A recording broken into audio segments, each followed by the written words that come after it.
¿Cómo estáis, público, ponentes, equipo técnico? Bien, es viernes, hay que celebrarlo. Vale, pues antes de pasar a presentarnos, me gustaría dar las gracias primero a la serie de entidades que ha posibilitado que ocurra hoy esta mesa. Primero a los teatros del canal, a Fundación Caraso, a la red ACTS. Gracias de parte del ES4 a Canal Connect por la invitación y por permitirnos confabular esta mesa titulada Cuerpos Mutantes. También al público, por supuesto, por venir a escucharnos. Intentaremos cuidar los tiempos para que llegue un momento en el que podamos también oír vuestra voz, igual de interesante o más que la nuestra. Y de mi parte también a los ponentes por todo el trabajo previo al día de hoy y por la inversión de neuronas y saliva en la que nos vamos a inmiscuir. Sin más dilación, os propongo dar rienda suelta a nuestros monstruos. El juego es muy sencillo. Para ellos las pautas también son nuevas. Les he mantenido en el misterio hasta ahora.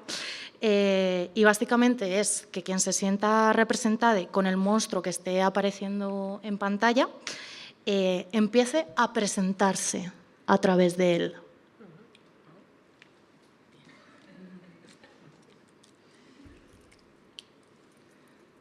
Digamos, el monstruo de Canal Connect. Ah, vale.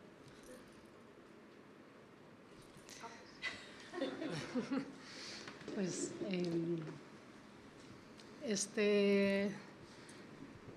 hola, soy un rinoceronte de Sumatra.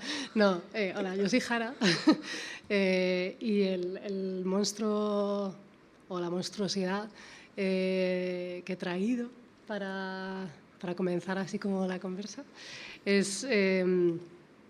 en realidad es una trama ahí, ¿no? Hay una trama de agentes. Eso es lo que me parece que es la monstruosidad. Hay una trama en la imagen, hay un montón de cosas pasando. Podríamos describirla de formas distintas, pero quizás la forma rápida, así express, es una escena, un momento de captura, de una captura fotogramétrica de un espécimen de rinoceronte de Sumatra que está en peligro de extinción y está siendo sometido a esta situación de captura fotogramétrica con una voluntad tecnosolucionista por parte de un ingeniero emprendedor que tiene la voluntad de que podamos después tener acceso a la representación volumétrica de una manera como bastante espectacular, como manipulable en el futuro en el que ya no existan los rinocerontes de Sumatra. Las implicaciones de esta captura en términos medioambientales son bastante notables. Entonces es interesante, es monstruoso como aparataje en el sentido de que está incidiendo sobre la situación, está participando activamente en la sexta extinción masiva, ¿no? Y esto me parece como especialmente monstruoso. A la vez es una captura de pantalla que tiene como ¿cómo se dice? Como un frame de una película que no existe. Tiene unos subtítulos, podrían ser otros, ¿no? Entonces eso también es una monstruosidad, ¿no? Es una película que no existe, pero igual tiene que ser contada. Bueno, esperamos que no te sientas rinoceronte de Sumatra en la mesa de hoy, siendo súper fotografiada. Estamos siendo un poquito fotografiades, la verdad. Próximo monstruo.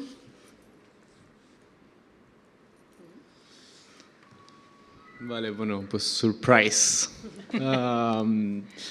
Yo he traído a una sireno, podría ser lo que queramos.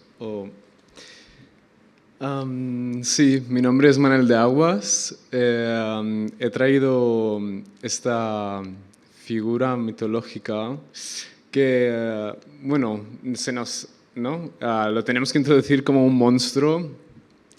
La verdad es que se ve bastante divina ella.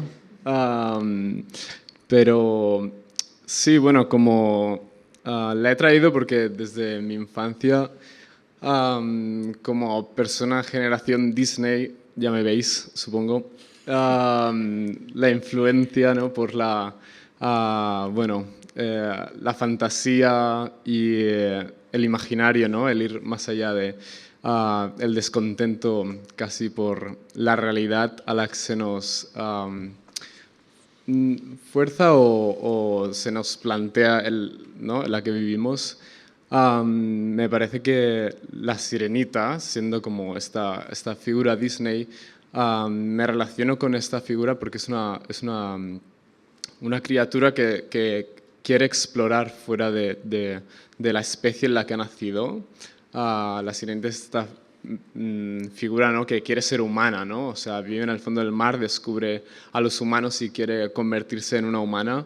Y yo me siento un poco identificado con esta figura porque yo nací humano, ¿no? Nací en un cuerpo humano, pero a través del arte cyborg, que es como el arte una de mis prácticas, pues esto me abrió como los ojos a las diferentes posibilidades que tenemos de explorar fuera de lo que es humano y explorar pues a través de la inspiración por especies no humanas, como en el reino animal hay un montón de especies que son súper interesantes con sentidos que parecen totalmente ficticios.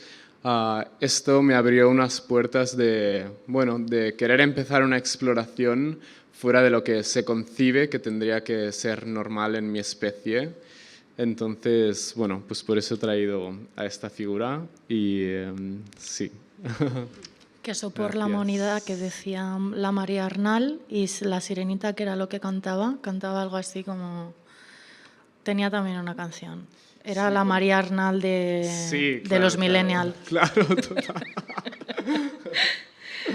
Siguiente monstruo, por favor. Que tenemos aquí yo como... Pues, aquí está la monstrua. Supongo que pues algunas personas habréis reconocido a Hermann Monster, que es ese Frankenstein revisitado de una serie de los 60 que en España pues, se proyectó en los 80.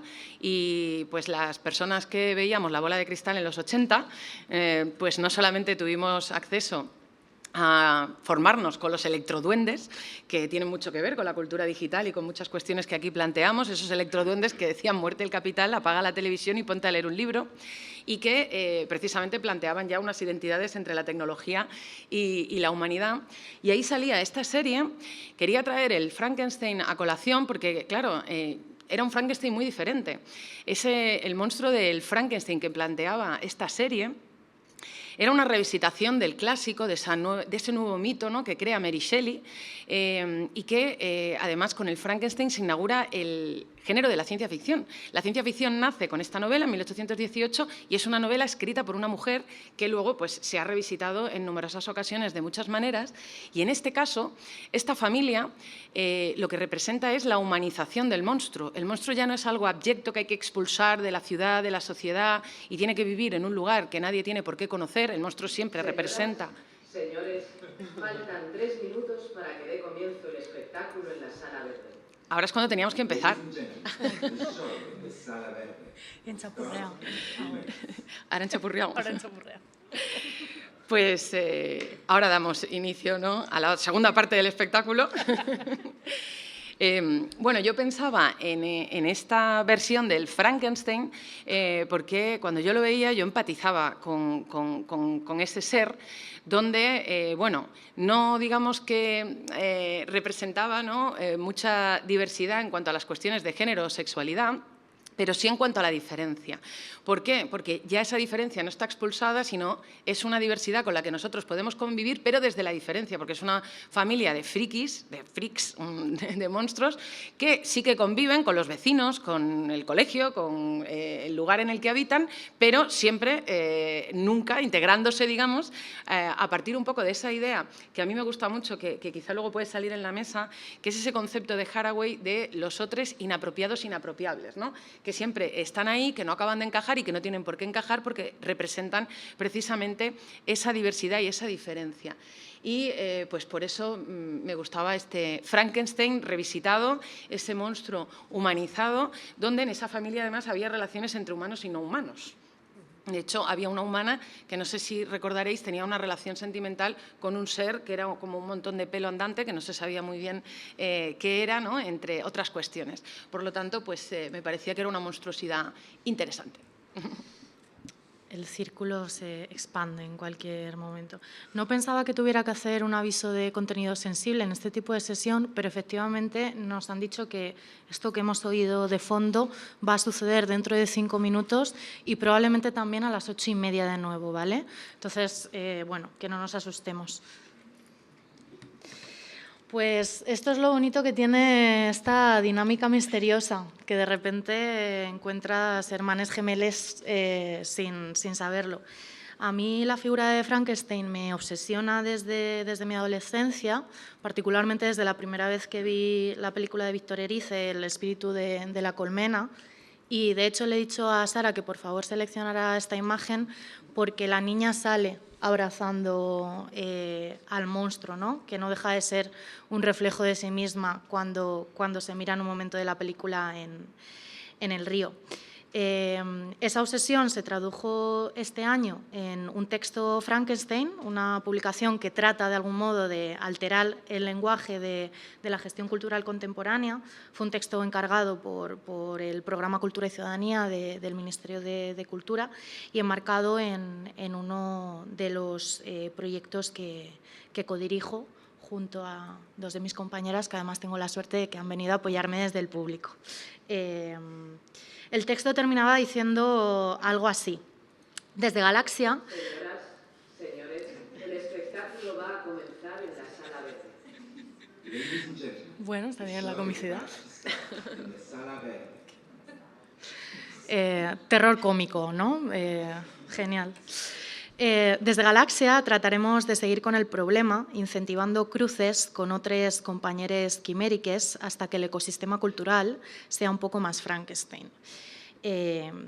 Creo que un poco gracias a este texto se me ha invitado a moderar la mesa de hoy y bueno, estoy muy contenta de que el conjuro se haya terminado perpetrando junto con estos compañeros quimériques también, como habéis podido ver gracias a sus presentaciones. Pasamos efectivamente a la segunda parte de la función. La Comunidad de Madrid les da la bienvenida a los teatros. Nos dan la bienvenida y todo. Ay, no sé si van a volver a hablar. Vale. Iba a ser un chiste político, pero me lo voy a ahorrar. No, es que, bueno, luego os lo cuento. Os lo cuento en el petit comité porque va a haber un tentempié al final de la mesa de hoy, así que ahí me pondré chistosa. Decía que quizá os haya parecido un poquito rara esta forma de empezar la mesa redonda, pero bueno, las mesas redondas también se merecen ser mutantes y los ponentes y yo misma nos merecemos ser más allá de nuestras biografías laborales o nuestras ficciones laborales que comentaba antes Jara, también un poco con esa idea de poder enmarcarnos en el monstruario que al final pone encima de la mesa la exposición digital que va en paralelo de esta serie de mesas que se llama The New Freak Show. Voy a utilizar ahora como link hacia la parte más sesuda de la mesa un fragmento de Gloria Anzaldúa, de su libro Este puente que llamamos hogar, que pienso nos puede acompañar muy bien hasta esta segunda parte de la función. Dice Gloria: los puentes son umbrales hacia otras realidades, símbolos arquetípicos y primarios de cambio de conciencia. Los puentes abarcan espacios liminales entre mundos. Las transformaciones ocurren en este espacio intermedio, un espacio inestable, impredecible, precario, siempre en transición y que carece de límites claros. Un puente es tierra desconocida y vivir en esta zona liminal significa estar en un constante estado de desplazamiento. Aunque este estado nos vincula con otras ideas, personas y mundos, nos sentimos amenazados por estas nuevas conexiones y el cambio que generan. Pienso en cómo las ideas y los movimientos feministas son atacados, llamados antinaturales por los poderes dominantes, cuando de hecho son ideas cuyo tiempo ha llegado, ideas tan implacables como las olas que tallan y erosionan los arcos de piedra. El cambio es inevitable. Así que espero que con esta mesa podamos sumar un poco de garra a lo inevitable. Y pasada ya la parte un poco más monstruosa, sí que quiero leer las biografías más formales de los ponentes, porque también se lo merecen por todo el trabajo que llevan realizando estos años atrás. Después de ello, cada uno presentará brevemente el trabajo que están desarrollando en la actividad. A mi lado tengo a Teresa López Pelliza, nace en 1979 en Alcañiz, Teruel, es profesora en la Universidad de Alcalá, directora del Laboratorio de Estudios del Futuro y miembro del proyecto de investigación GECULTEC, Género y Cultura Tecnológica desde el arte y la representación del CSIC. Sus líneas de investigación se centran en la ficción, el ciberfeminismo, la cibercultura y los estudios del futuro.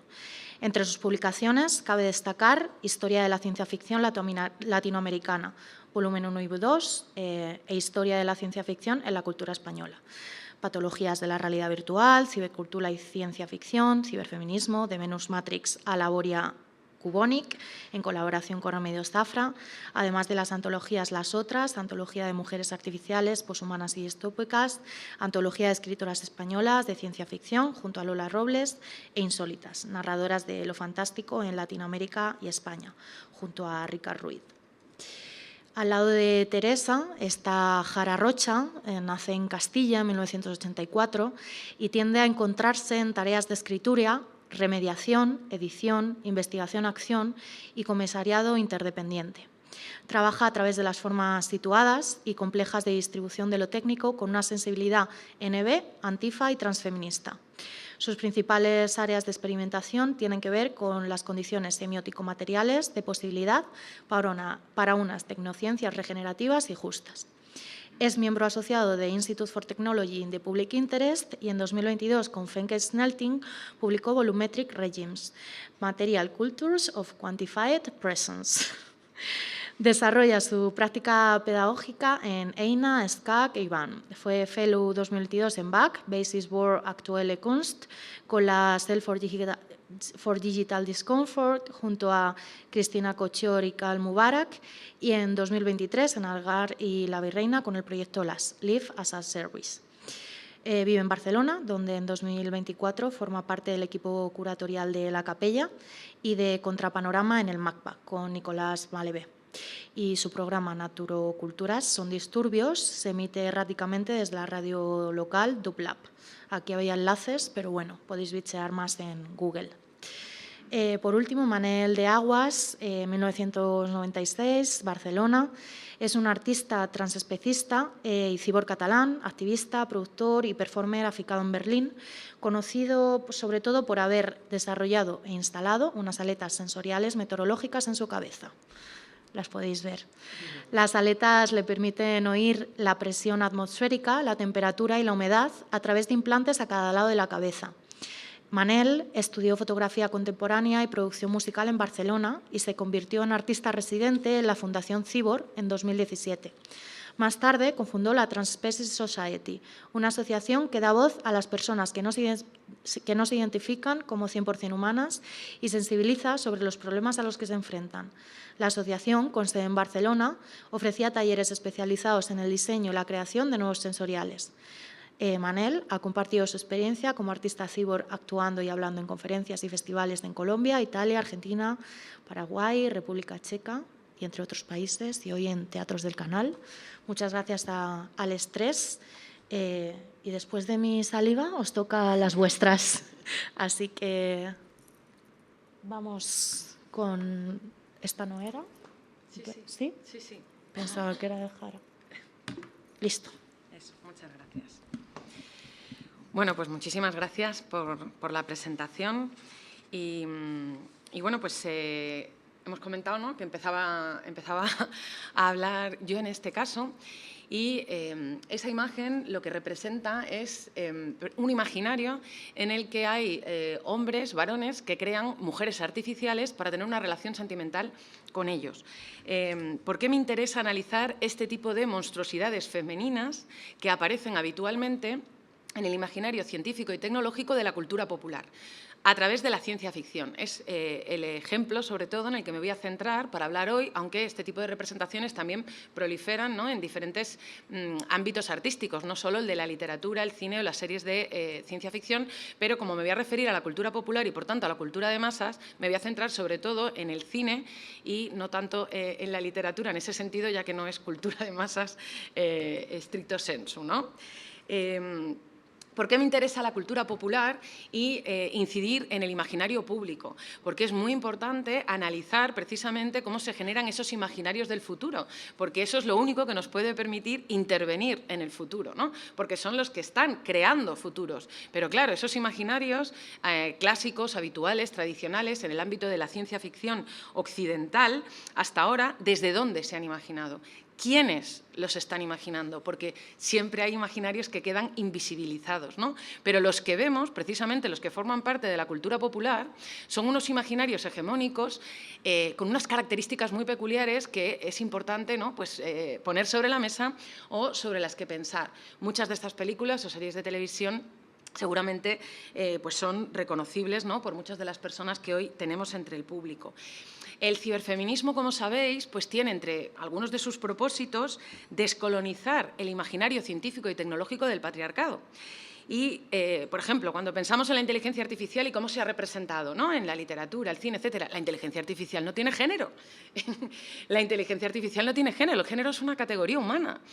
Pero claro, como nosotros, la idea de sistema mundo que tenemos es absolutamente antropocéntrico, ¿no?, capitalista, heteronormativo, blanco, occidental, etcétera, etcétera, pues ¿qué estamos generando? Estamos generando un imaginario científico y tecnológico a partir de esas características que representan esos imaginarios que nosotros naturalizamos y consumimos, porque somos lo que vemos y somos lo que leemos, ¿no? Esto es lo que Teresa de Lauretis explica muy bien a partir de su concepto de las tecnologías del género, ¿no? Las tecnologías del género, esas tecnologías, por ejemplo, son el cine y la literatura, ¿no? Son todos esos discursos performativos que nos conforman y nos forman de alguna manera. Si, por ejemplo, pensamos en productos del mercado, como aquí tenéis la Gatebox, esta de aquí, uy, no sale el puntero. Esa que pone Gatebox es un producto que ha salido en el ámbito asiático, va dirigido sobre todo a varones de entre 30 a 35 años, cuesta unos 2.500 euros. Es una inteligencia artificial femenina, bastante infantilizada, que controla tu casa domótica, es como una especie de novia, pero ahí tenéis Real Dolls, aquí tenéis una modelo que trabaja para la agencia Elle, y Vivian, que fue una de las primeras novias virtuales de los 90 que, bueno, le mandabas SMS. Entonces, ahí tenemos una serie de productos donde vemos cómo, sobre todo, se crean asistentes de inteligencia artificial femeninos porque entendemos que ocupan esos puestos de trabajo habitualmente feminizados, a los que además nosotros nos acercamos, no, el usuario manda sin decir gracias ni por favor. Por lo tanto, aprende a interaccionar con estas tecnosubjetividades femeninas artificiales desde una posición de dominación y de autoridad para la que no existe réplica, ¿no?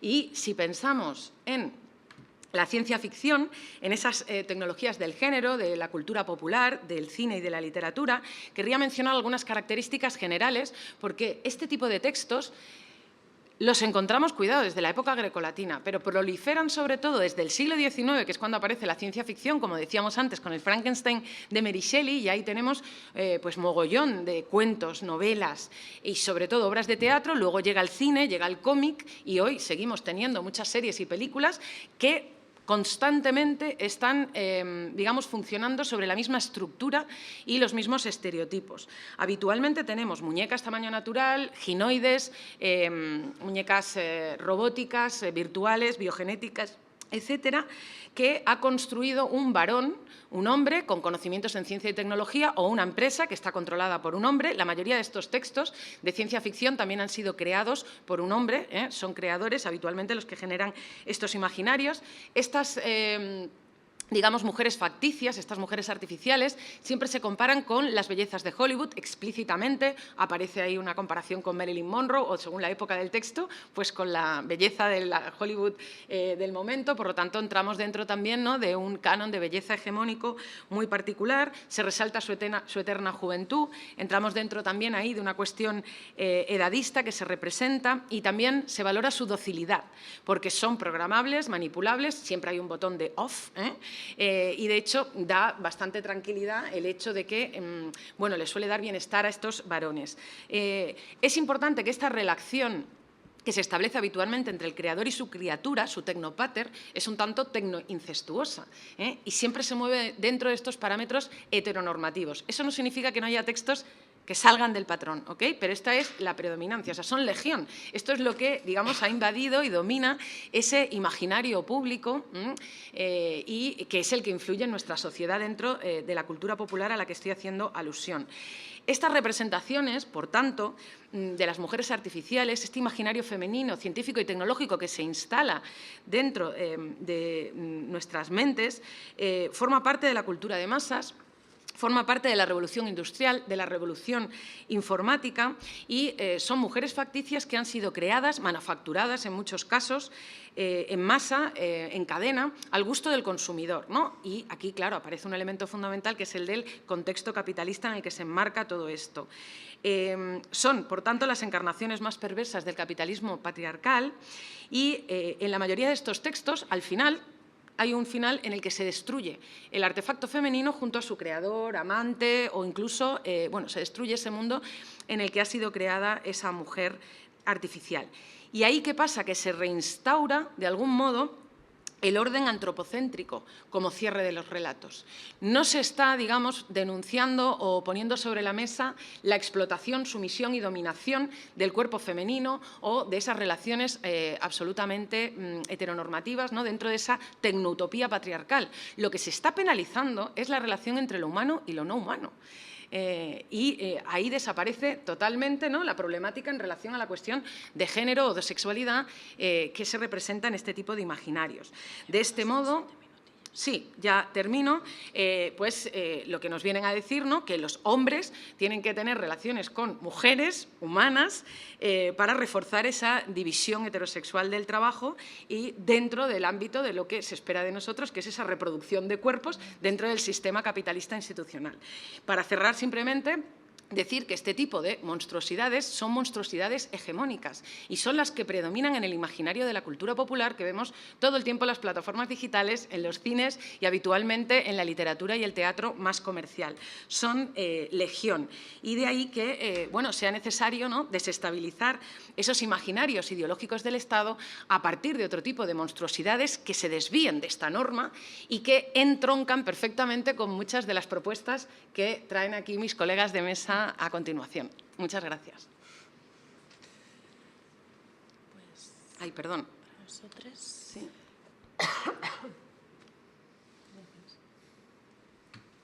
Continúo. Sí. Continúo yo.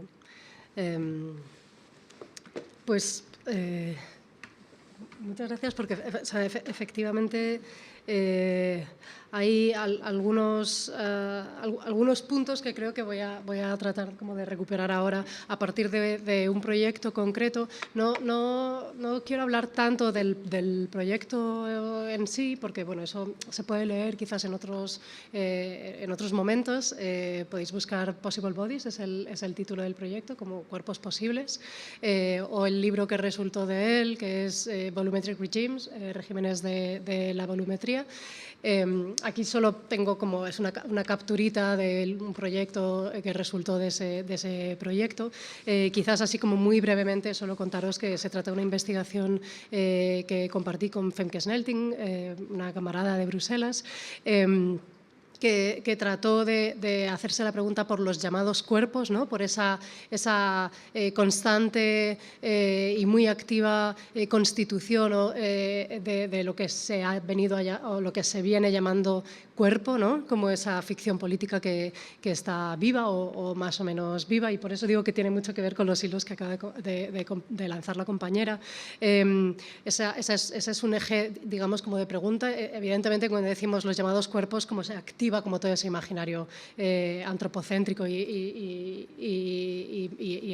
especialmente problemático. Entonces, nos parece muy importante como poner ese llamados delante de los llamados cuerpos, ¿no? Poner en suspensión cómo es la asunción de ese tipo de categorías. Pero después continuamos preguntándonos, pero ¿en qué plano de producción de verdad queremos atender a esa constitución de los llamados cuerpos como ficción política, ¿no? Y queríamos atenderlo en el plano de producción de verdad, que es el plano de la volumetría, ¿no? Del 3D. Todas las operaciones técnicas más o menos sofisticadas que se dedican a monitorizar, seguir, capturar, producir, como volver a poner volúmenes en el mundo, ¿no? De hecho, a lo largo de esta pregunta, de esta pregunta politizada por la volumetría, hemos entendido que de hecho el volumen no existe, ¿no? No nos encontramos con volúmenes en el mundo. El volumen es el resultado de una serie de mediciones y esas mediciones están ahí puestas a partir de un sistema de mundo muy particular, ¿no? Es el sistema del mundo de la modernidad, ¿no? Como que se ha dedicado como a ofrecer como unas formas legitimadas de atención sobre ese mundo en el que están incluidos los cuerpos, ¿no? Y por tanto esa reproducción de mismidad sucede en ese plano concreto. Por eso la pregunta por la volumetría parecía como muy poco interesante, muy poco sexy de partida, ¿no? Vamos a estudiar ahora el 3D, ¿no? Como espacio de controversia tecnopolítica, pero hemos entendido, mirando muy de cerca, artefactualidades como las que estáis viendo en pantalla, que en realidad básicamente nos va la vida en ello. Cuando digo nos va la vida, lo digo en un sentido como amplio, casi ecosistémico, interdependiente, ¿no? Nos van las vidas en ello. Hemos llevado a cabo una investigación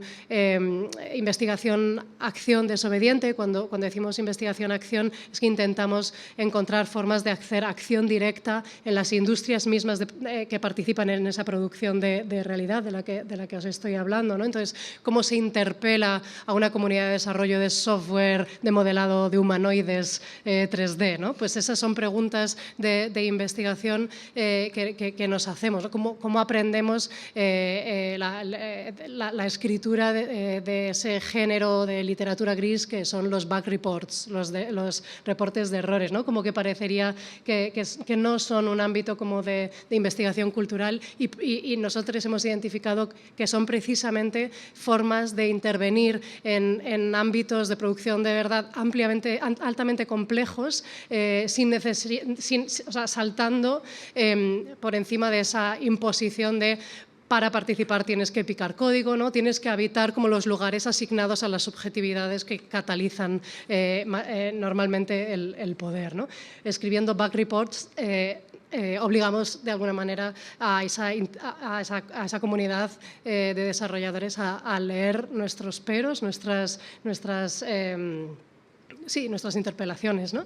Entonces, esa es la parte de investigación-acción con respecto a la volumetría que nos ocupa. Os traía el caso de la captura fotogramétrica del rinoceronte, porque de alguna manera también convoca como una situación específica de producción de volumetría muy espectacular, que a la vez se conecta con una realidad concreta en una industria particular. De hecho, esto lo sacamos de un vídeo de YouTube puesto ahí por National Geographic, ¿no? Si os fijáis en el aparataje de mundo que produce National Geographic y el plano de legitimación en el que se sitúa, si vemos cómo está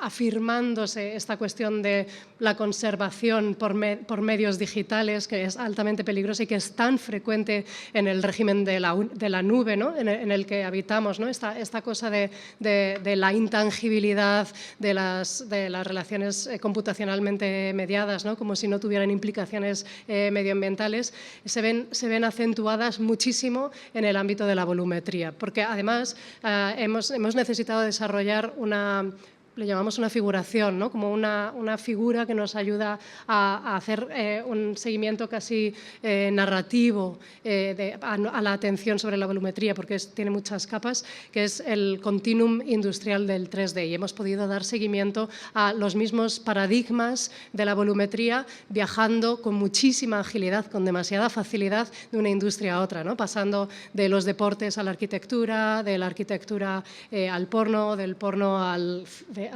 cine mainstream de ficción, de ahí pasando a la captura en fronteras, ¿no? a la industria de fronteras o del sistema penitenciario, ¿no? Entonces, y de ahí a la biomedicina, ¿no? Entonces, todos los cuerpos, los llamados cuerpos que van emergiendo por el uso sistemático de los mismos paradigmas de captura, de monitorización y de producción de volúmenes una y otra vez en industrias tan distintas como todas esas, nos parecía especialmente problemático. Evidentemente, después podemos hablar de otras cosas, ¿no? De cuáles son las emergencias, pues la usuarización que emerge ahí, pero no, se me ha acabado el tiempo. Entonces, continuamos después, solo es una intro. Genial.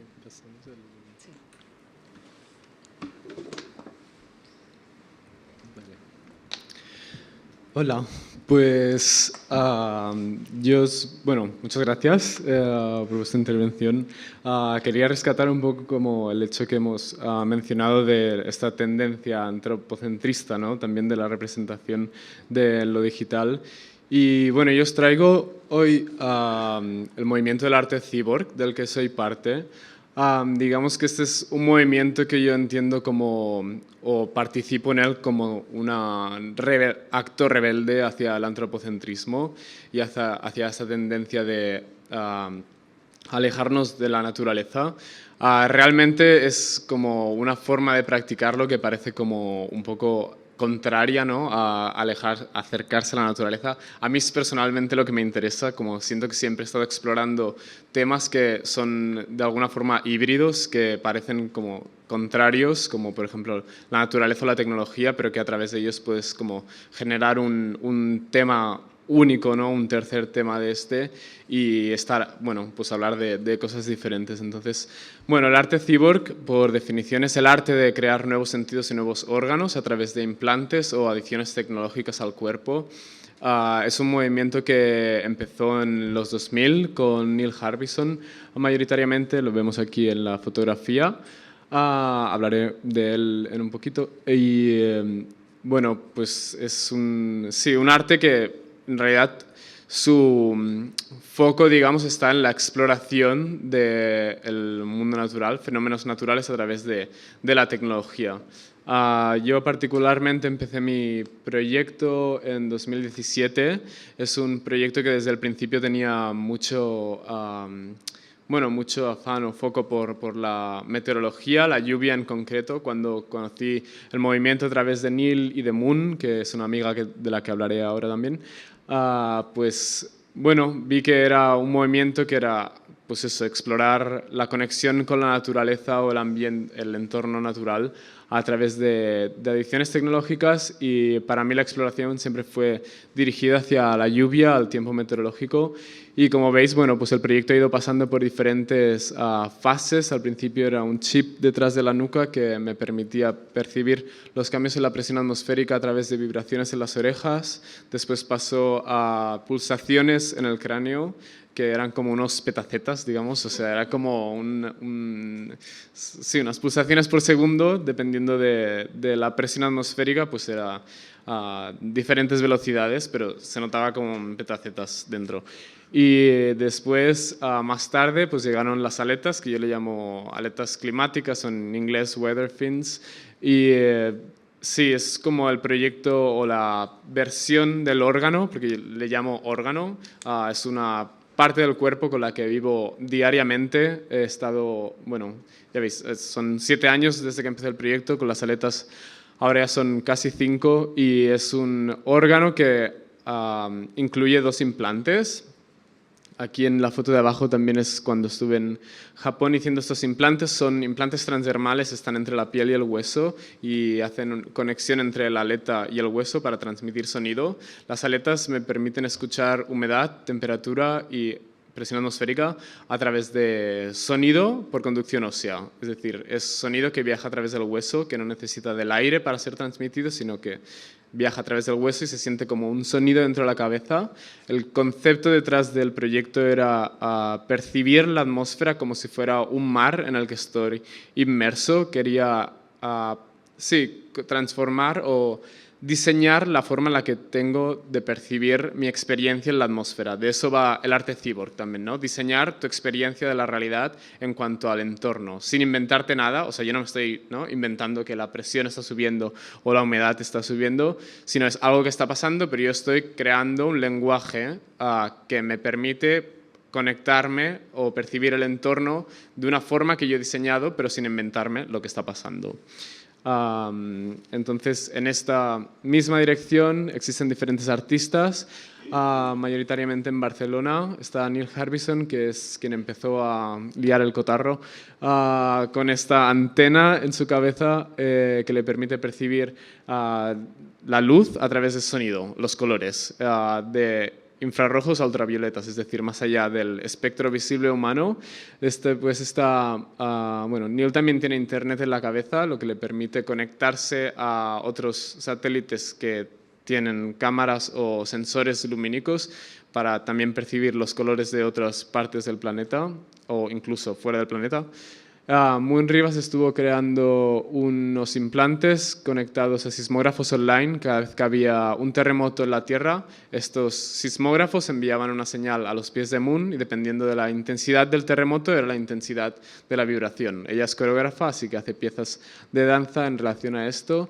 Paul Lombardia también está explorando un corazón externo. Su caso es un poco diferente porque su intención es más como vender o conectar esto como NFTs, ¿no? Como vender sus latidos del corazón a través de online.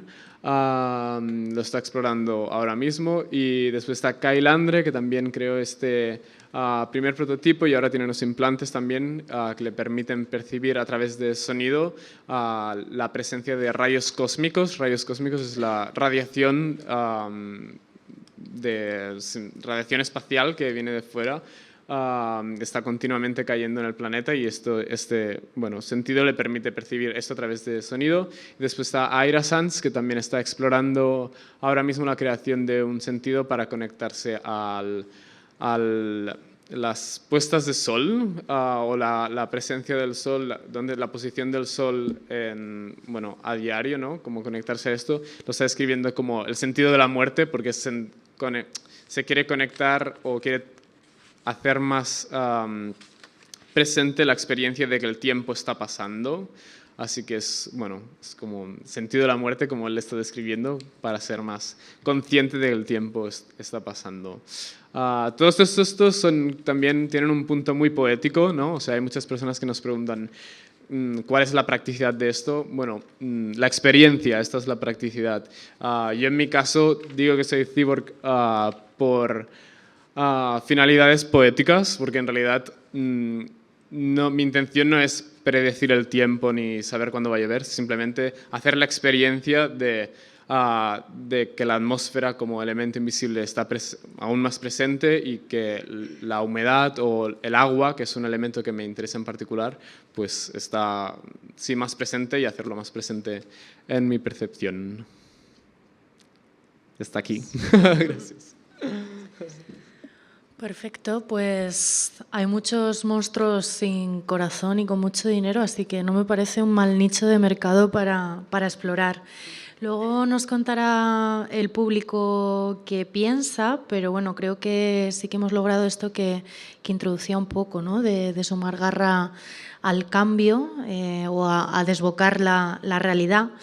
No sé si mis preguntas van a ser muy sexys, Pero algo que me parece sumamente sexy es que os hayáis rebelado contra la estructura de preguntas que sugería, con lo cual, si queréis seguirme, perfecto, y si queréis bifurcaros, perfectísimo también.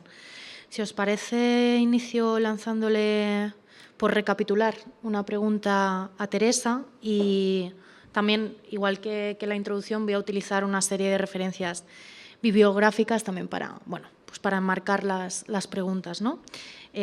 O los asuntos a tratar. Patricia Saldarriaga y Amy Manini introducen en Imperios infectados, descolonizando a los zombies, lo siguiente. Hablemos del zombi como un cuerpo extraño y discapacitado que distorsiona las nociones sociales de lo que es natural y bueno, con su presencia biológica conflictiva y su negativa a participar en trabajos productivos o reproducción heterosexual. Abordemos cómo las categorías anteriores han ganado su poder a través de sistemas de colonialidad y cómo pueden ser perturbadas. El zombi provoca una perturbación en la forma en que vemos el mundo y a nosotros mismos. El zombi es un espejo misterioso y oscuro que nos invita a cuestionarnos cómo llegamos a la perspectiva aceptada de la humanidad que a las culturas occidentales les ha llevado siglos desarrollar. Esta concepción de lo zombie me espejaba un poco con lo que, bueno, tú has introducido muy bien en cómo es esta representación de mujeres artificiales en la cultura popular y lo que refleja y lo que perpetúa a nivel de bueno, estereotipos de género, relaciones de poder. Y también objeto de placer. Entonces, has hablado del cine como artefacto popular. No sé si tienes algún ejemplo de impactos culturales y sociales como muy cotidianos que suceden por esta perpetuación de los estereotipos y también ejemplos de cómo se están perturbando, ¿no? Cómo se están denunciando estos patrones de las narrativas dominantes a través de prácticas artísticas y académicas bueno, que se están llevando a cabo en la actualidad. Pues es muy sexy tu pregunta. Y muchas cosas, además, en esa pregunta. ¿Cómo eso impacta en la sociedad, esas narrativas hegemónicas, ¿no?, de las que hablábamos? Pues en ejemplos cotidianos, pues en cómo somos y en cómo vivimos, en el mundo que hemos creado. Es que es así de terrorífico, extractivista, colonialista, imperialista, neoliberalista, capitalista, desde la antropolatría, ¿no?, esa superioridad del humano frente a todo lo demás. Por eso, afortunadamente, pues que haya proyectos, ¿no?, como el que tenéis en la asociación, en la Fundación Cibor, o los trabajos que presentaba Jara en relación a cómo plantear volumetrías que salen de lo normativo y de lo estándar, ¿no? Trabajar también desde los informes de error, que me ha parecido algo extraordinario, ¿no? Cuando la máquina genera también no solamente aquello que quieres a partir de los parámetros de clasificación que debemos replantearnos, ¿no?, porque se crearon en un mundo que funcionaba muy bien y ha sido muy eficaz hasta ahora, pero que afortunadamente pues estamos replanteándonos, ¿no?, esa idea de sistema-mundo desde hace tiempo.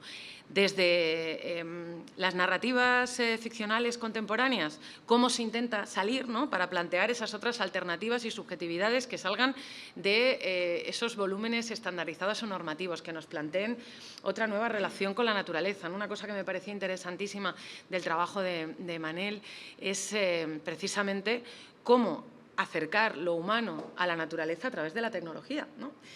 Porque a veces pensamos, ¿no?, que el ciberfeminismo, la cultura digital, no tiene nada que ver con la ecocrítica y el medio ambiente y nada más alejado de la realidad, ¿no?, cuando pensamos, ¿no?, en otras posibilidades de sistema-mundo desde el poshumanismo crítico transfeminista, que lo que nos plantea es replantear nuestra relación entre lo humano y lo no humano, incluyendo ahí otros seres vivos y tecnológicos también, ¿no?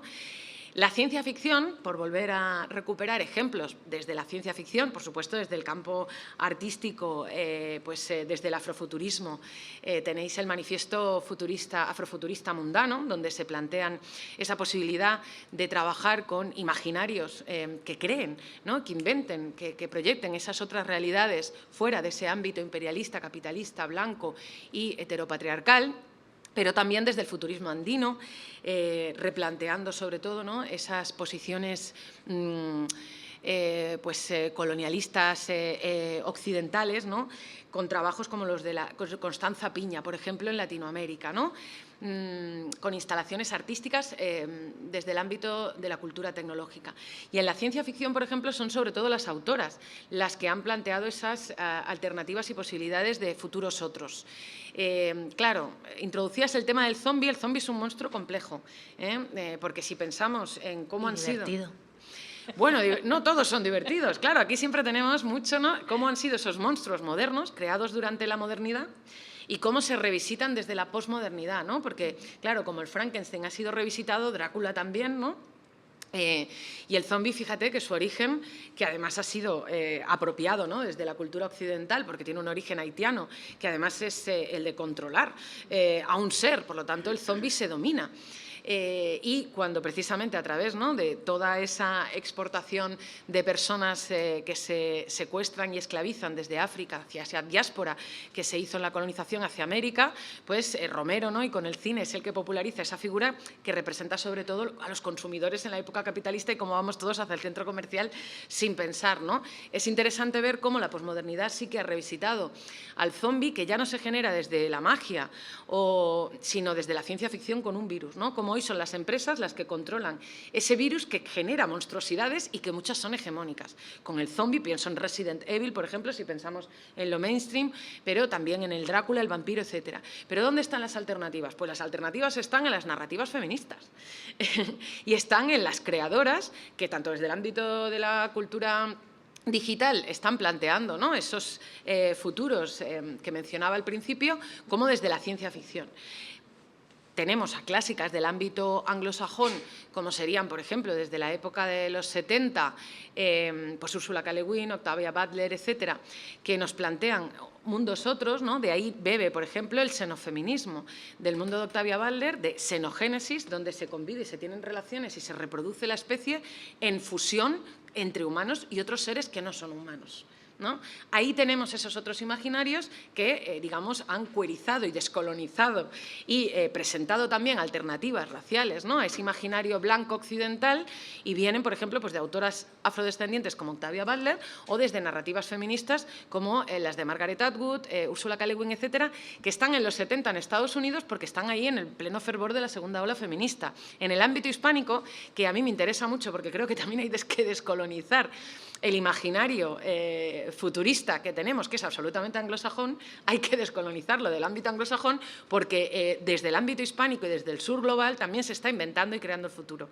Y crear, imaginar el futuro, inventarlo, es una responsabilidad tremenda, ¿no? Haraway habla de la responsabilidad, de la habilidad de ser responsables para generar esos imaginarios y no seguir con el problema. Tú antes hablabas, ¿no?, del problema y mencionabas, ¿no?, el cambio es inevitable. Bueno, vamos a hacer que sea inevitable, y eso es algo que nos proporciona el feminismo, ¿no?, como un mundo utópico de un futuro en el que se planteen otras formas de vida.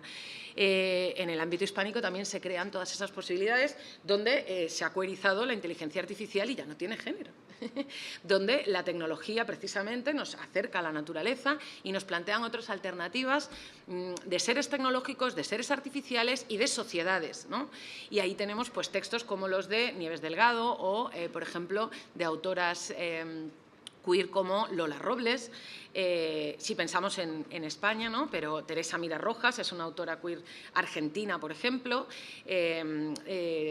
o Gabriela Damián Mirabete, por ejemplo, desde México, ¿no?, donde desde esas narrativas feministas se plantean esos mundos otros donde hay monstruosidades subversivas y disidentes con el sistema, que lo desestabilizan. Desestabilizan esos imaginarios hegemónicos de los que hablábamos, esas volumetrías estandarizadas, y nos plantean, ¿no?, otras relaciones interespecie donde nos cuestionamos qué significa ser humano, porque siempre que aparece una criatura artificial y un monstruo en la ficción o en el ámbito artístico, lo que nos hace plantearnos es qué es ser humano.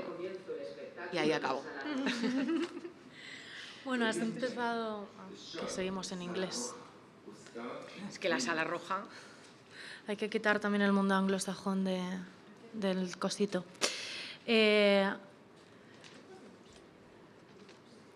Los últimos 15 minutos, ¿vale? No, lo siento. Es guay porque ya has pincelado un poco el histórico, ¿no? de este movimiento transciberfeminista. No sé si a Jara y a Manel también les apetece celebrar otros monstruos disidentes, pasados, presentes, que estén presentes en bueno, vuestras inspiraciones, vuestros trabajos, vuestro presente, vuestro futuro. O podéis rebelaros contra mi pregunta, ya lo he dicho. Celebrar otros... sí, o sea, para mí la inspiración o como... sí, en realidad desde el contexto artístico, ¿no? O sea, siento que como el arte al menos como es un campo que realmente no tiene reglas.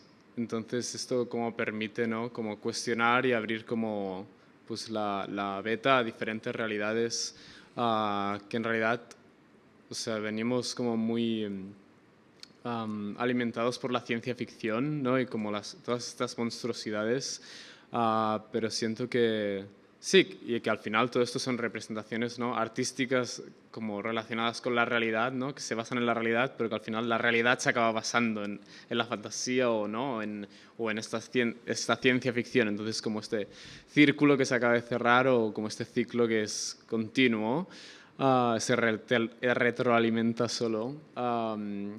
Pero sí, o sea, yo encuentro mucha inspiración como en otros proyectos artísticos que también están explorando como, ¿no? Este escapismo de lo que es ser humano, ¿no? O sea, como el plantear como hasta qué punto entendemos la definición de lo que es humano y lo que no es, porque es verdad que a mí personalmente me gusta explorar mi propio proyecto y permitirme la libertad de entenderme fuera de lo humano, porque esto me da una libertad que, sí, como espíritu rebelde, ¿no? Es como quien nace en un cuerpo humano es humano, ¿no? Y esto es como indiscutible. Y pues a mí me sale el espíritu de decir, pues no, ¿sabes? Como quiero darme la libertad de poder cuestionar esto y... Señores, el espectáculo va a sí, ya, main character.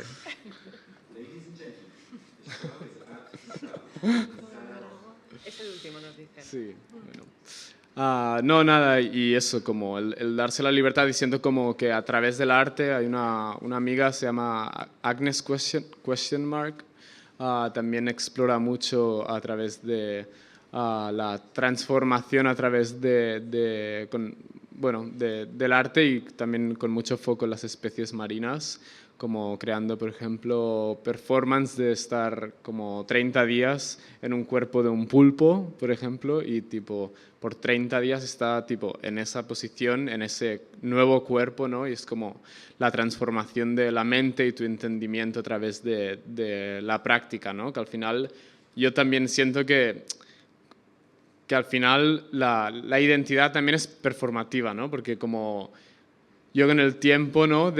Claro, mis aletas de instalarlas cada día, o sea, no están completamente implantadas, aún como me las desinstalo, pero es como una práctica que hago cada día por años y es como ¿no? Esta relación con mis aletas y como con algo que es artificial, ¿no? Como poco a poco lo empiezas a entender como parte de ti y parte de tu identidad, definición, y empiezas a necesitar términos diferentes para hablar de tu persona, porque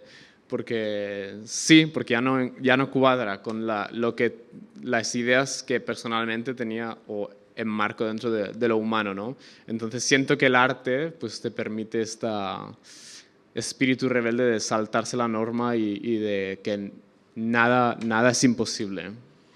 Un poco al hilo de este pues no, que has dicho como en un tono un pelín más arriba, en el manifiesto transhack feminista de Espacio Petsplenda dicen en un momento dado que si no podemos generar noise, si no podemos generar ruido, no es nuestra revolución. Jara, tú incluso metes ruido a la gran dicotomía por excelencia, que sería lo de lo vivo y lo no vivo, revolucionando a ambos. ¿En qué medida nos has introducido Volumetric Regimes?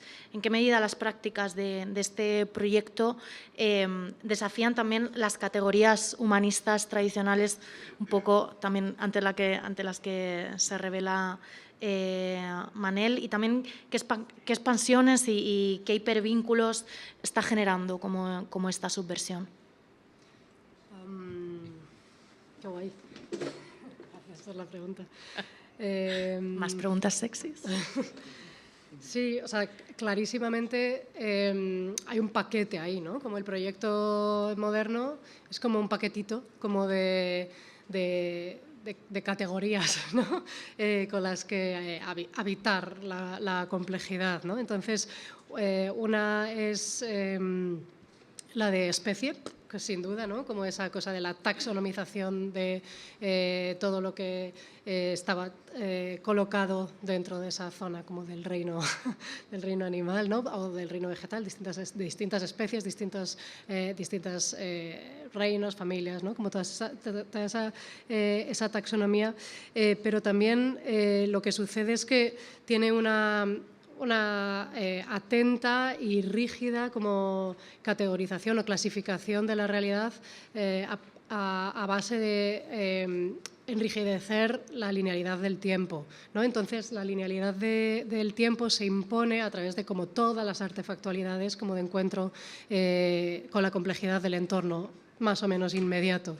Y lo que sucede una de las cosas que sucede con la forma en la que funcionan las categorías impuestas por el proyecto de la modernidad patriarco-colonial es que solo tiene un análisis, solo tiene cabida si funciona a partir de un análisis lineal del tiempo, ¿no? Si se pone sobre una timeline si acaso ascendente, ¿no? Como progresista desarrollista, pero siempre hacia adelante. Entonces, por ejemplo, hay materias rocosas, fósiles, que no siempre han caído en la bolsa de lo inerte, ¿no? Según con el espectro de temporalidad o la amplitud, la escala temporal con el que las estemos atendiendo, de repente puede ser que esa misma materia hubiera caído en la bolsa de la categoría de lo vivo, ¿no? Porque el petróleo antes era materia viva, ¿no? Por ejemplo.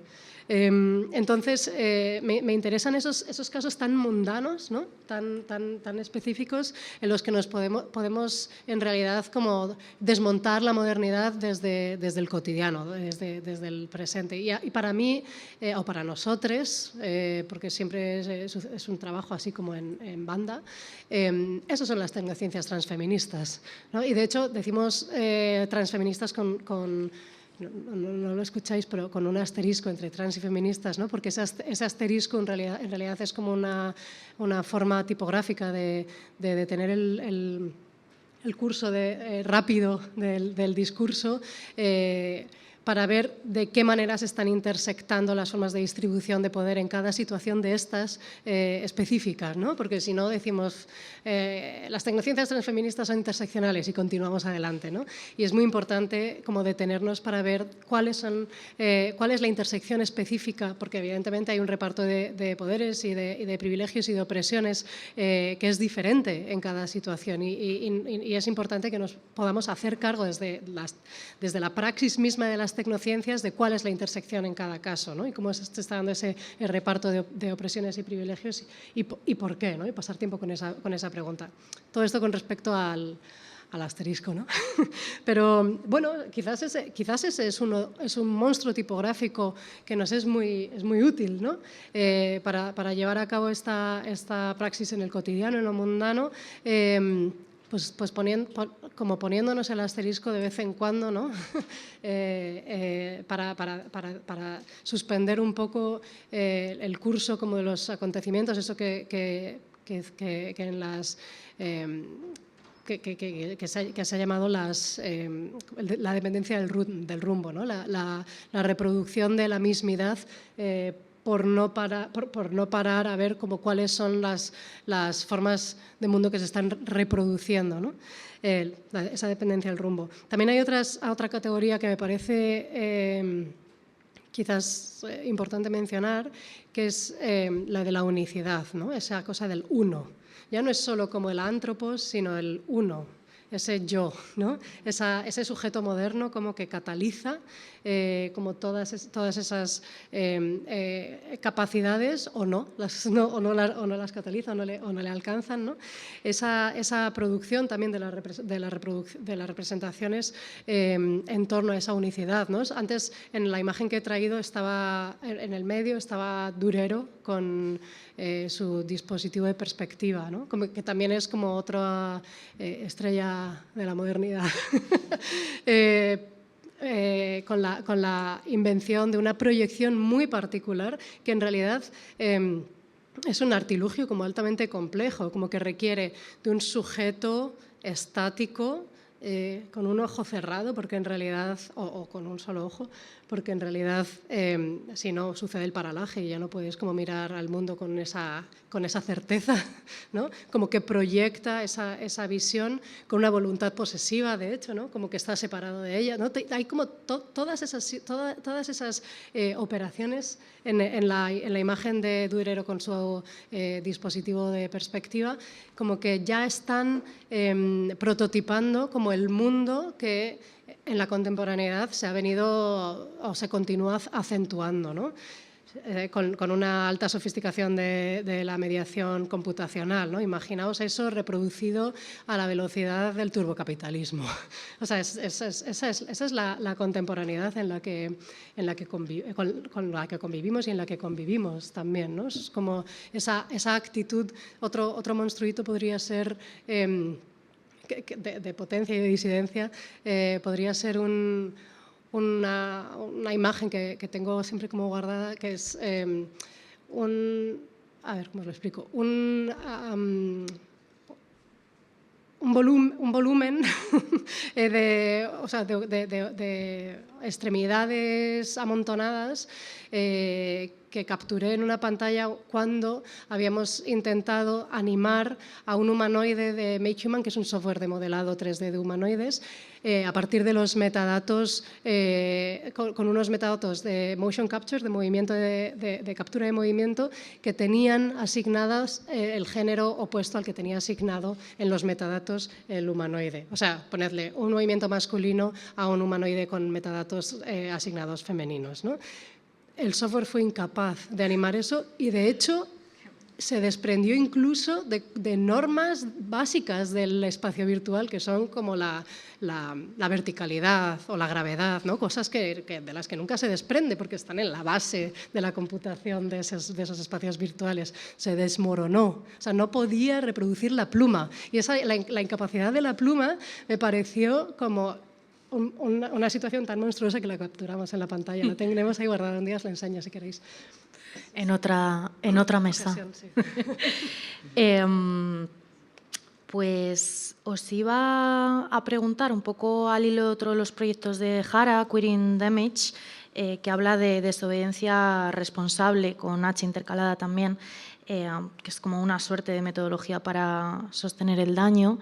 ¿A qué monstruos os habéis enfrentado como en vuestras trayectorias? Pero sobre todo eso, sí, como qué asteriscos precisamente habéis venido a poner. Creo que ya lo estáis haciendo, así que como son menos cuarto, si os parece pasamos a la pregunta para Manel y luego charlamos más en el picoteo. Genial.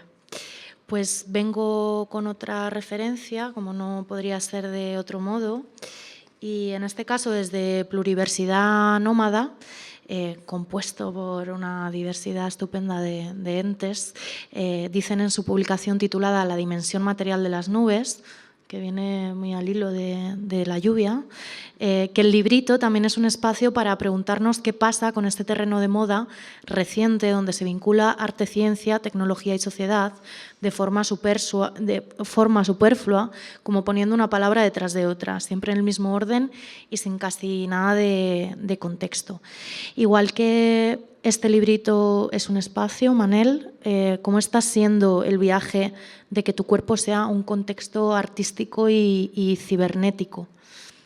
Me ha fascinado esto de los petacetas, por ejemplo. O sea, como alguien que tiene movidas con la sensorialidad, me dan muchas ganas de comprar tus orejas. No sé si los latidos, porque siguen estando, pero las orejas sería interesante. Una locura, la verdad. O sea, convertir mi cuerpo y mi persona en mi proyecto de arte es un viaje que a veces...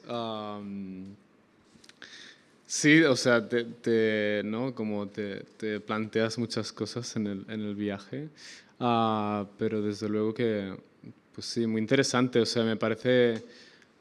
nada, otra vez volviendo al tema de darse la libertad, ¿no? Pero como el hecho de poder llevar como sí, la fantasía o lo imaginario, ¿no? A la realidad, ¿no? Para mutar lo que se entiende como realidad, pues a mí me parece muy interesante, y el simple hecho de, sí, de convertir como tu vida en tu proyecto artístico, ¿no? Y como tu persona como en una obra, al final es como tiene, pues, a ver, sus pros y sus contras, en realidad.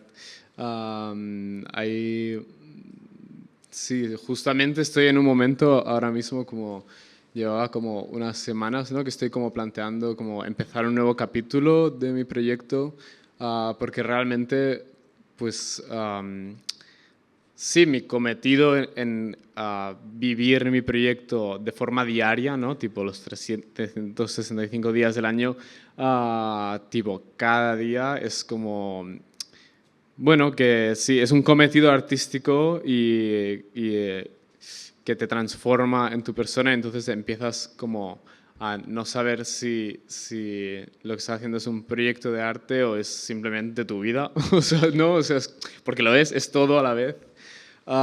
Pero claro, pues tiene sus dificultades. Quiero decir, yo, por ejemplo, si pues a la hora de encontrar un trabajo, ¿no? Como cosas más mundanas al final, ¿no? Pues me encuentro hay muchas situaciones que son un reto, ¿no? Que yo digo que en realidad me he hecho la vida un poco difícil, pero bueno, o sea, es mi decisión, ¿no? Y es como esto me está dando como me está nutriendo mis curiosidades y me está llevando tipo a un viaje mental que, claro, no estaría explorándolo si no me hubiera puesto en esta situación, pero es verdad que me complico la vida. O sea, quiero decir, en este momento también como mi forma de llevar mi proyecto también es de una forma un poco extravagante, ¿no? O sea, como hay personas que me preguntan si creo que en un futuro pues la sociedad será más cyborg, o habrá más gente, ¿no? Emergiendo con la tecnología. Yo creo que seguramente sí, porque si vemos como, ¿no? la trayectoria tecnológica, realmente estamos usando la tecnología para hacer la vida más fácil, ¿no? Para darnos confort.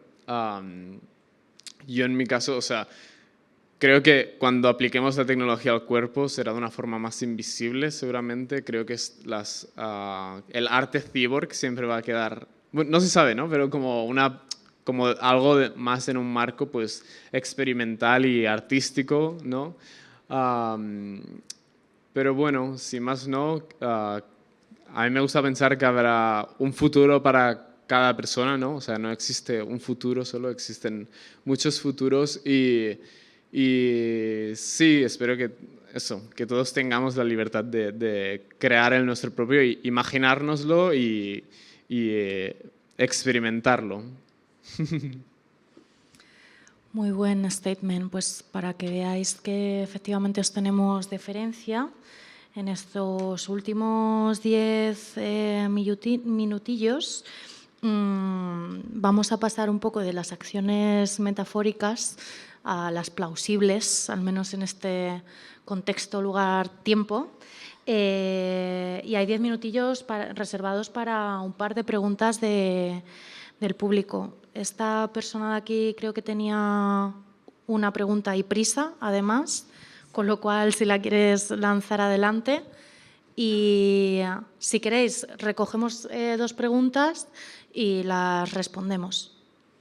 Bueno, las respondéis. Muchas gracias a los 4 y me encantaría quedarme al picoteo, pero es que resido en Meco y si no, no tengo forma de llegar. Mi pregunta era un poco para Teresa, porque me ha llamado mucho la atención y me alegra mucho que comentes tantas cosas del cine. Y porque, por ejemplo, hay unas películas que son creaciones japonesas, vamos, que los directores son japoneses, no te sé decir porque yo la memoria ya la tengo desactualizada y además muchas de las películas son de los 90, de los 2000, ya lleva mucho tiempo. Pero era para saber un poco tu opinión, porque claro, películas que has mostrado, por ejemplo, desde la de Metrópolis, que fue la del principio, pero incluso Her, que era, ya a lo mejor cae en el 2012, por ahí, pero incluso siendo novedoso todavía es justo los patrones que has descrito de patriarcado, es como no mejoró nada. Pero las películas que hicieron los japoneses al menos no estaban tan enfocados, o quería saber tu opinión, porque la película a que me refiero sobre todo es, lo que pasa que es del 95. Ghost in the Shell. Sí. Ya te veía venir. Porque la identificación que hizo el equipo japonés era mejor, porque la idea era en plan de somos humanos o no, aunque luego, por cosas que todo el mundo se quedó, ¿qué? En 2017 el mismo Hollywood hizo Ghost in the Shell, pero no tiene nada que ver con la película japonesa.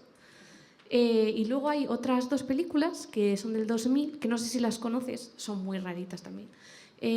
Son también de animación y van enfocadas a somos humanos o no, o qué hacemos. No sé si te suena Tamala 2010. No. Bueno, es una película muy alocada de animación que va de cómo crean la sociedad, aunque se considera que lo llevan haciendo muchos años, pero llega un momento en el que, porque la historia va sobre gatos, son personajes de animación, pero más sobre gatos, pero identifica muy bien la identidad de las mujeres, las aceptaciones que tienen de la población, de cómo enfrentan el capitalismo, o peleas, o racismo, etc. Pero la idea es que crean a una gata que es un robot, pero al final describen cómo es la vida, en plan de no puede morir porque es un robot. Y luego hay otra que también es del 2000 y pico, que es Páprica. ¿Esa si la conoces? Sí. Que digo, que también quería saber tu opinión porque, claro, ahora con las descripciones que estás dando y tal, ya estoy cayendo más y digo, pues a lo mejor yo Ghost in the Shell no lo interpretaba tan bien como lo estás haciendo tú, o Páprica, o sea, porque sí cuando lo vimos por primera vez era como, pues menos mal que ya lo identifica más o se centran en explicar o intentar interpretar la vida o esa filosofía, pero no sé si a lo mejor también lo fastidiaron con lo del feminismo o tal, o sobre todo... No, pero es verdad que es que a lo mejor, y que es del 95 y Japón... Y también que, porque está muy bien que hayas descrito artistas y demás que podemos identificar, pero no sé si dentro del cine conoces alguna otra película que toque este tema, que sea bueno de identificar, no sé. Y es esto. Perdón. Una segunda pregunta que podamos recoger. También se vale estar vergonzosos. Genial. Pues, adelante. Por ahí hay otra. No, dila y la recogemos y seguimos. Vale. A ver, ¿cómo la formulo? Tanto Rachel como yo somos artistas plásticos y profesores también en la Universidad de Arte Digital, y como parte de nuestra asignatura hay un momento en el que hablamos de la relación de la tecnología, como se ha mencionado aquí, y el feminismo y la figura femenina como una figura a la que hay que temer y todo lo que atraviesa esta cuestión, ¿no? Y que le explicamos a nuestras alumnas y por qué sucede esto. Pero creo que sois personas bastante más cualificadas, al menos que yo, y me gustaría enriquecer mi discurso como esta respuesta, quizá, para explicarlo en clase, sobre cuál es vuestra visión de lo siguiente respecto a este tema. Me parece muy interesante esta visión, y también me gusta mucho, como artista creo que es muy valioso observar que también muchas artistas, compañeras y nosotras mismas, utilizamos también la figura, o sea, nos apropiamos de esa idea de la figura femenina en relación al progreso tecnológico como algo que hay que temer, que es un discurso patriarcal, sí, pero hay una manera muy interesante de apropiarse de ella, que la hace, no sé, se me ocurren muchos nombres, que creo que, bueno, que me planteo si os parece valioso, bajo vuestro punto de vista, las artistas que se apoderan de ello para luchar precisamente contra ese mensaje, ¿no? Me viene a la cabeza la exposición de Veneradas y Temidas o la obra de Bora, la artista francesa, y cómo crean criaturas digitales o no, o performativas o en otras disciplinas, pero que son como brujas, chamanas, en fin, que toman esta cultura tradicional del chamanismo y dicen, con un discurso profundamente feminista, quizá, o que sobrepasan esta idea precisamente que nos propone Her y que nos propone toda esta, ¿no?, retaíla tradicional que nos han dicho, pero en el fondo un poco poseyéndola. Y quería saber si os parece que eso, la pregunta sería, si os parece que esto está sucediendo, porque no sé si el planteamiento bajo vuestro punto de vista es correcto o no, y si está sucediendo, ¿cómo de poderosa es esta posición? ¿Es útil? ¿No? A mí me gustaría daros las gracias, porque gracias a este tipo de reflexiones, luego cuando los artistas plásticos nos ponemos a trabajar, nos revisamos muy mucho lo que decimos. Hace poco vimos un documental en la 2 sobre feminismo, o sea, sobre machismo oculto en el cine y en prácticas artísticas, y de repente yo me quedé como, hostia, me voy a quedar a verlo, súper tarde, pero me voy a quedar a verlo.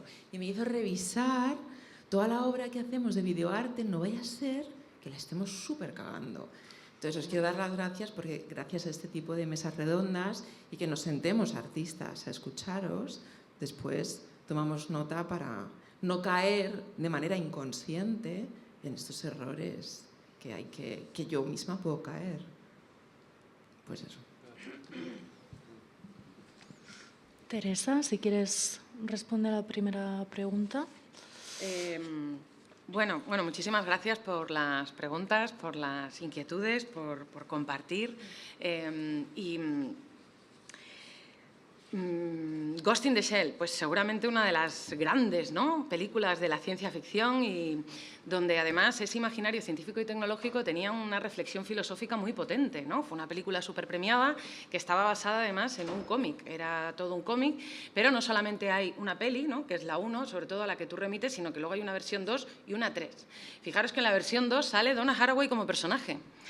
Y en la versión 2, precisamente, se reflexiona sobre cómo se crean ginoides, que son androides antropomórficos sexuados en femenino, como prostitutas. Porque lo que prolifera aquí, sobre todo, ¿no?, es como la figura, como decíamos, del ama de casa, prostituta, esclava sexual, etcétera, pues ahora está reconvertida en chips, nanotecnología e inteligencia artificial. Entonces, eso se está denunciando, por ejemplo, en la 2.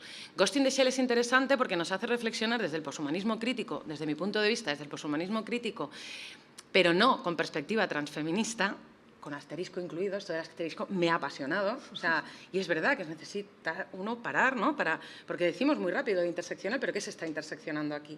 Me ha encantado, lo voy a aplicar, voy a intentar aplicarlo, hacer ese ejercicio también diario de trabajo disciplinario como proyecto de vida para acordarme de esto. Y precisamente Ghost in the Shell, desde mi punto de vista, lo que plantea es sobre todo esa relación entre lo humano y lo tecnológico. Precisamente, aquí tenemos la encarnación viva de esto con Manel, que es genial también, ¿no?, haberlo podido escuchar en primera voz. Pero la protagonista, la teniente Motoko, tiene un cuerpo hipersexualizado, ¿no? Luego, de hecho, la versión viva fue Scarlett, que precisamente es la voz de Her, ¿no? Pero claro, ahí entramos en Hollywood, en el mainstream y en esos imaginarios hegemónicos de nuevo. Estamos dentro de Japón, el anime, el manga, claro, ¿cuál es la estética de ese imaginario? Eso también es importante tenerlo en cuenta, porque ahí ya entramos en parámetros dentro del sistema cultural que no es occidental en este caso y que sí que recupera todos estos imaginarios de la utopía tecnopatriarcal, no solo en la ficción, sino, por ejemplo, en estos artefactos como el de la Gatebox que os he mostrado anteriormente, ¿no?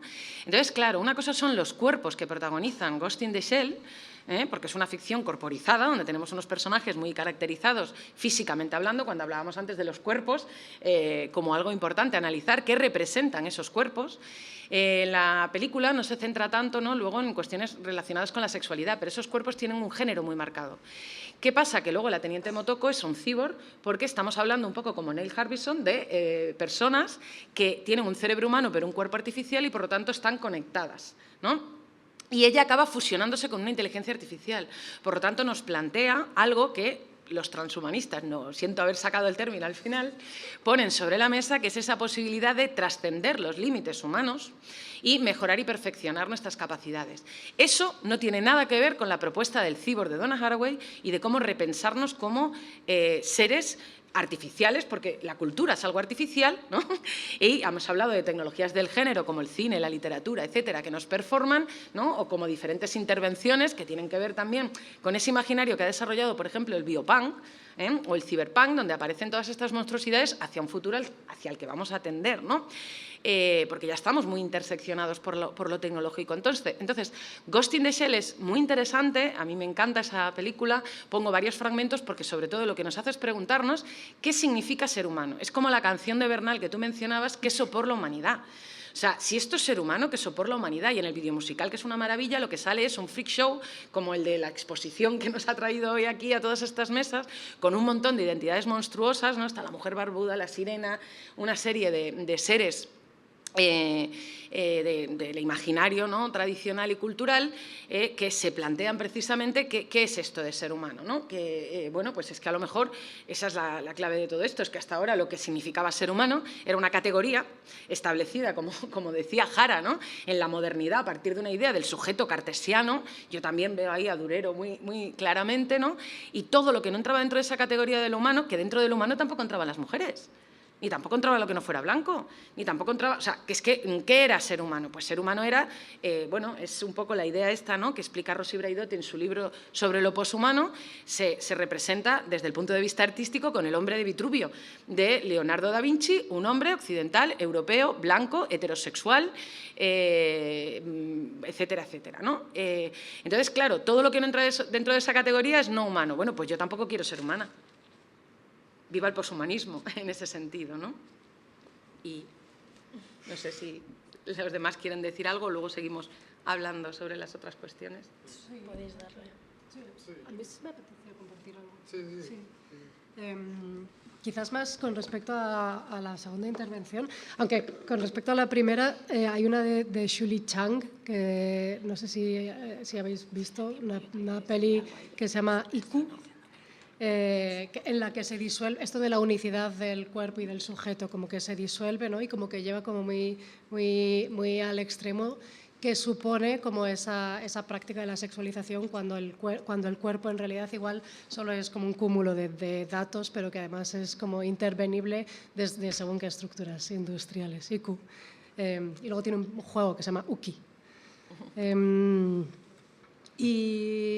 La pregunta por la pedagogía como que a mí me conmueve también, o sea, me mueve porque me preocupa cómo evitar este tipo de preguntas desde ese lugar como tan vulnerable que es el aula, ¿no? Que es vulnerable en todas direcciones para todo el mundo y para los contenidos también, porque a veces también como se simplifican según qué preguntas, ¿no? Porque están sometidas a un sílabus, ¿no? O porque están rodeadas de otros materiales.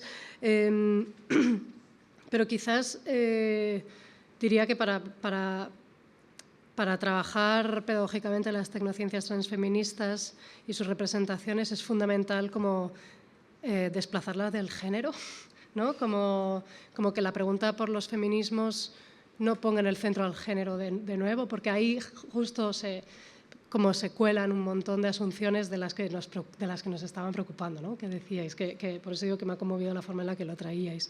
Y cuando estabais hablando me estaba acordando, por ejemplo, del trabajo de Ron Morrison, que habla del Black Computational Thought, el pensamiento computacional negro, que de repente dice...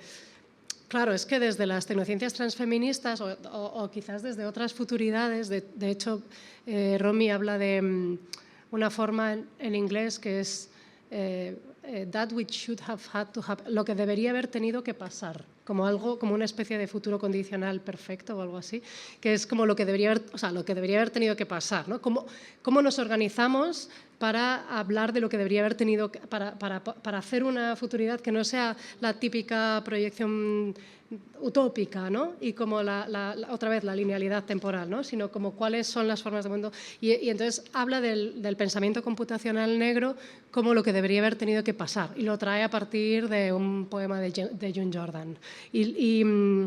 Y esa forma de trabajar es muy desde lo mundano, o sea, como que recoge toda una genealogía de computación, de codificación plástica, como por ejemplo los kilts de escape de las personas esclavizadas, que codificaban como cromáticamente y hacían estos encuentros que parecía que estaban tejiendo, pero en realidad estaban contándose vías de escape, ¿no? Y para mí ese es un mecanismo de hablar de las tecnociencias transfeministas desde un lugar que no pone en el centro del género, sino las formas de resistencia como de una manera como más transversal, ¿no? O también con las compas de infraestructuras antifas nos preguntábamos, ¿cómo sería un test de Bechdel sencillo, ¿no? Hacerle 3 preguntas a una infraestructura para detectar los microfascismos que arrastra, ¿no? Entonces, como en vez de hablar del patriarcado en una peli, que es tan sencillo como preguntar como hay más de un personaje que no sea tío cis, sí, entonces hablan entre ellos, y sí, entonces hablan entre ellos de algo que no sean tíos cis, pues es parecido al esto. Ya, aquí pues eso, esas estrategias. Me estaréis viendo que estoy haciendo aquí como movimientos un poco robóticos, es porque me están diciendo desde camerinos casi que hay que ir cortando. Pues muchas gracias a todos, al equipo técnico también que ha extendido 10 minutillos su jornada laboral, a quien le haya dado a ese niño un boli para que pueda dibujar, porque su pensamiento va más allá de lo palabrería. Y nada, espero que hayáis estado a gusto, todos, que hayáis disfrutado y que os volváis a casa también vosotros un poquito más Frankensteins.